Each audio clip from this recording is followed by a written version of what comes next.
mi oración de gratitud y el deseo de bendición para cada uno de ustedes y sus familias, que apartamos tiempo para escudriñar y reflexionar sobre la palabra de Dios.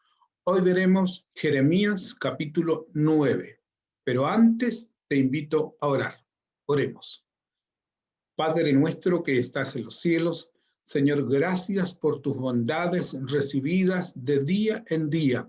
Gracias, Señor, porque tú estás en medio de nuestra vida, en el acontecer diario, Señor, y nos proteges de muchas aflicciones y dolores.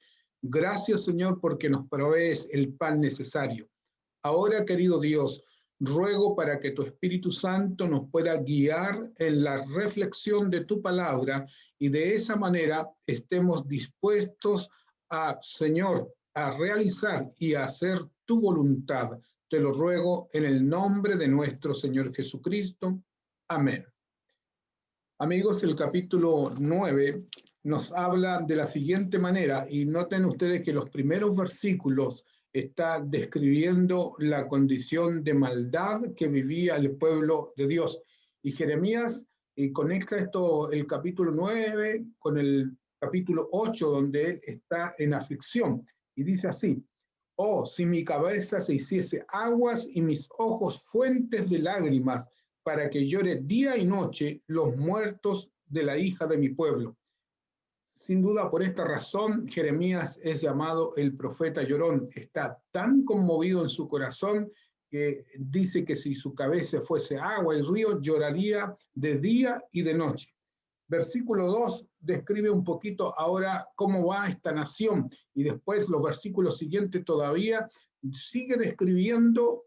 Voy a tomar algunas frases de estos versículos para que podamos comprender y entender la condición a la que había llegado Judá, el pueblo de Jerusalén, y allí entonces Dios se manifiesta y amonesta. Dice lo siguiente, versículo 2: oh, ¿quién me diese en el desierto un albergue de caminantes para que dejase a mi pueblo y de ellos me apartase? Jeremías deseaba estar apartado, quería tener paz. Y aquí está la frase, dice: porque todos ellos son adúlteros, congregación de prevaricadores. Y no está hablando solamente de adulterio físico, también adulterio espiritual. Y esto me lleva a pensar la situación que vivimos hoy en día. Hay mucha corrupción, muchos desafíos, mucha inmoralidad sexual en medio de las naciones, en medio de nuestra ciudad y en medio de nuestro país. ¿Y por qué razón sucede todo esto? En el versículo 13 dice así: dijo Jehová, porque dejaron mi ley, la cual di delante de ellos, y no obedecieron a mi voz, ni caminaron conforme a ella. Dios nos dejó instrucciones en su palabra para que no nos apartemos, para que no cometamos esta clase de pecado. Y en el centro de todas estas instrucciones está la santa ley de Dios, los 10 mandamientos. Sin ellos no supiéramos que somos pecadores y no necesitaríamos un Salvador. Por eso, querido amigo, la santa ley de Dios nos lleva a Jesús como nuestro Redentor y nuestro Salvador, y nos muestra que somos pecadores. Quiero continuar leyendo algunos versículos o frases de los primeros versículos del capítulo 9. Versículo 3 dice: hicieron que su lengua lanzara mentira como un arco, y no se fortalecieron para la verdad en la tierra, porque de mal en mal procedieron, me han desconocido, dice Jehová, o no me han reconocido. Dice que su lengua es como un arco que dispara flechas de mentira y maldad. Versículo 4 dice: porque todo guárdese cada uno de su compañero, y en ningún hermano tenga confianza, porque todo hermano engaña con falacia y todo compañero anda calumniando. No solo engañaban a sus enemigos, sino también a sus hermanos y a sus familiares y a sus amigos. Lo refrenda el versículo 5. Y cada uno engaña a su compañero y ninguno habla verdad. Acostumbraron su lengua a hablar mentira, se ocupan de actuar perversamente. Esta es la condición de Judá, de Jerusalén, de las ciudades de Dios. ¿Por qué? porque se habían apartado de la ley de Dios, habían dejado las instrucciones de Dios de lado y cada vez su corazón era más corrupto e inclinado a maldad. Versículo 8 dice, saeta afilada es la lengua de ellos, engaño habla en su boca, dice paz a su amigo y dentro de sí pone sus acechanzas. Queridos amigos, he escuchado esta expresión, debemos cuidarnos las espaldas unos con otros. Quiere decir que el otro allí nos damos vuelta y está murmurando o planeando algo contra nosotros. La otra que expresión, no, mira, ten cuidado con esta persona, porque te va a decir esto y aquello y te vas a dar vuelta y te va a clavar un cuchillo en la espalda. Esa es la condición en la cual estamos viviendo hoy también. Nos hemos apartado de Dios y entonces la corrupción y la maldad está en nuestra mente. Y aquí viene lo más importante. Dios quiere que tú y yo regresemos a Él, que nuestra mente, nuestro corazón sea transformados, que busquemos a Dios, que busquemos su dirección para de esa manera apartarnos del pecado y del mal y reconocer a Cristo como nuestro Salvador.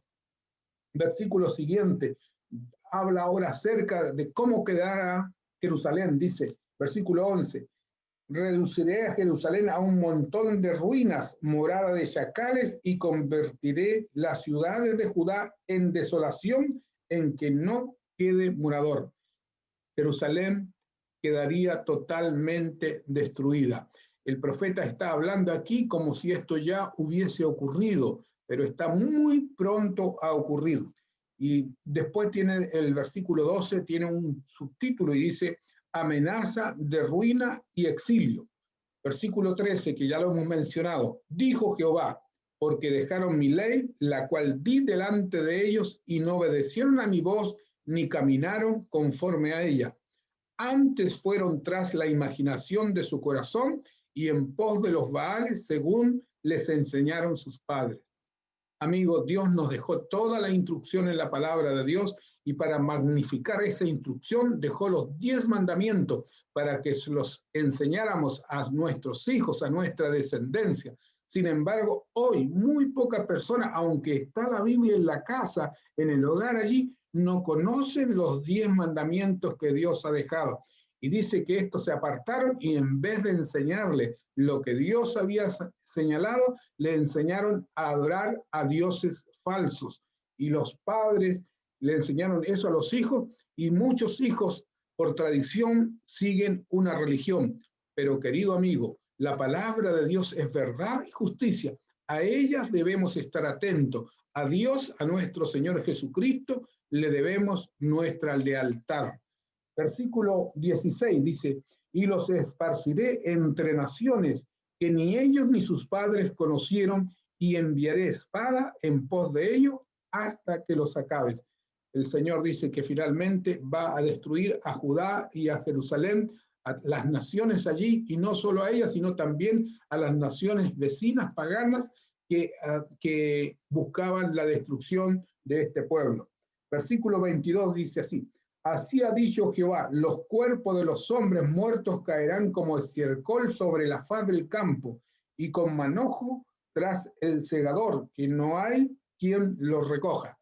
Aquí nos dice que los muertos son tantos que las que endechaban eran las que profesionales que se contrataban. Cuando moría una persona, ellas lloraban con gritos angustiosos, su cabello despeinado, para hacer más presente aún el dolor. Y dice que no habrá mujeres suficientes para tantos muertos que deja esta invasión de Babilonia. Y por eso le dice, mire, enseñen también a sus hijas a llorar. Querido amigo, todo este dolor, todo este sufrimiento, toda esta angustia que sufrió el pueblo de Jerusalén y de Judá fue por causa de que se habían apartado de la ley de Dios. Y hoy día, amigos, hay mucha inmoralidad. Por eso debemos regresar a la palabra de Dios y debemos regresar a nuestro Señor Jesucristo como nuestro intercesor. Versículo 23 en adelante también tiene un subtítulo y dice, el conocimiento de Dios es la gloria del hombre. Y me voy a detener en un versículo en esta parte. Más alégrese el que se hubiere de alabar en entenderme y conocerme, que yo soy Jehová, que hago misericordia, juicio, justicia en la tierra, porque estas cosas quiero, dice Jehová. Amigos, si en algo debemos gloriarnos es en conocer al Señor, a nuestro Padre Celestial, un Dios que nos ama, un Dios que dio a su Hijo para salvarnos. En eso no debemos gloriarnos porque tenemos recursos, porque esos se volarán, dice, irán al cielo, se desperdiciarán en algún momento por nuestra juventud. La juventud pasa, la hermosura de la juventud pasa muy pronto. Entonces, nosotros no debemos gloriarnos en lo que tenemos ni en lo que somos, sino en el conocer al Dios Altísimo. Esa es la gloria del hombre, conocer al Señor y su plan de salvación. Yo quiero compartir con ustedes un texto que resume todo esto. Oseas 4:1 dice así: oíd palabra de Jehová, hijos de Israel, porque Jehová contiende con los moradores de la tierra, porque no hay verdad, ni misericordia, ni conocimiento de Dios en la tierra. Querido amigo, amiga, Dios quiere que conozcamos al único Dios verdadero y a Jesucristo nuestro Señor, que fue enviado para salvarnos. Quiero además leer el último versículo, dice, Amón y Moab, perdón, este comienza un poquito antes, dice así: he aquí que vienen los días, dice Jehová, en que castigaré a todo circuncidado y a todo incircunciso, Amón y de Moab, y a todos los arrinconados en el postre rincón, los que moran en el desierto, porque todas las naciones son incircuncisas y toda la casa de Israel es incircuncisa de corazón. Aquí hay una declaración que nos está diciendo que toda la sociedad, todo el mundo se ha apartado de Dios, y los que israelitas, el pueblo de Dios, de Judá y Jerusalén, que habían sido circuncidados como señal del pueblo del pacto, eran incircuncidados de corazón. Es decir, solo de labios o mezclaban, había una mezcla entre la adoración a Dios, los ídolos y la práctica del pecado. Querido amigo, nosotros debemos apartarnos. Hoy día también el mundo está apartado de Dios y mezcla también en su vida creer en Dios, decir que adora a Dios, pero practica toda clase de pecados. Amigo, apártate del pecado, confiésate en Dios nuestro Señor, y Cristo te perdonará todo pecado cuando tú te arrepientas y serás salvo por su gracia. Deseo que Dios te bendiga y que Cristo sea quien reine en tu corazón y sea salvo por su gracia y misericordia. Un abrazo a la distancia.